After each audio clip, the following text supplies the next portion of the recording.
தமிழ் சினிமாவில் இப்போ ரொம்ப பிஸியாக இருக்கிற ஒரு நடிகர் யார் அப்படின்னா அது நம்ம சமுத்திரக்கனி தான். வெறும் நடிகராக மட்டும் இல்லாமல் இயக்குனரும் கூட.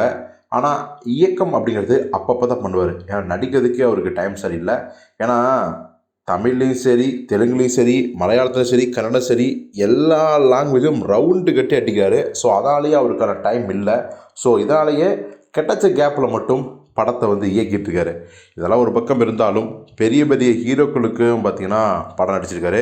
அதில் மிக முக்கியமாக நம்ம நடிப்பின் நாயகன் சூர்யாவோட படங்கள்லையும் அவர் நடிச்சிருக்காரு. நமக்கே தெரியும், பல படங்களை சொல்லிட்டே போகலாம்.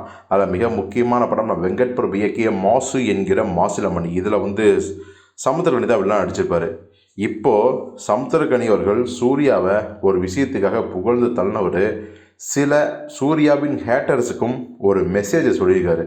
என்ன சொல்லியிருக்காருன்னா, தயவு செஞ்சு நீங்கள் கங்குவா படத்துக்கு பண்ண மாதிரி வேறு எந்த படத்துக்கு பண்ணாதீங்க. நல்லாவே தெரியுது கங்குவா படம் ரிசல்ட்டு முன்ன பின்ன இருந்தாலும் கூட வேணுமுன்னே சூர்யா என்கிற தனி மனிதனை குறி வச்சு தான் நிறைய பேர் வன்மத்தை கக்குனாங்க அப்படிங்கிறத நான் கண்கூடாக பார்த்தேன். சோசியல் மீடியாலையும் அதை பார்த்தேன். நான் இது வரைக்கும் எத்தனையோ ஹீரோக்கள் கூட நடிச்சிருக்கேன். ரஜினி, கமல், சிரஞ்சீவி எல்லாரும் கூட நடிச்சிருக்கேன். ஆனால் நடித்த நடிகர்கள்லேயே இந்த சமூகத்து மேலே அக்கறை இருக்கிற ஒரே நடிகர் சூர்யா மட்டும்தான். ஏன்னா சூர்யாவும் சரி, சூர்யாவோட குடும்பமும் சரி, அவருடைய அப்பா சிவகுமார் சரி, இந்த சமூகத்துக்கு அவ்வளவு நல்லது பண்ணியிருக்காங்க. அத்தனாயிரம் குழந்தைகளை படித்து இன்றைக்கி ஆளாக்கியிருக்காங்க, படிக்க வச்சு. ஸோ அவர் மாதிரியெல்லாம் வேறு யாருமே சர்வீஸ் பண்ணவே இல்லை. ஆனால் அப்படிப்பட்ட மனுஷருக்கு நாம் என்னதை திருப்பி கொடுக்குறோம் அப்படின்னா, அவரை நம்ம ட்ரோல் பண்ணுறோம், நெகட்டிவ் ரிவ்யூ பரப்பிடுறோம், முடிஞ்ச அளவுக்கு அவரை மட்டம் தட்டுறோம். தயவு செஞ்சு அப்படி பண்ணாதீங்க. எப்பேற்பட்ட நல்ல மனசு, அந்த மனசை உடஞ்சி போயிருக்காரு.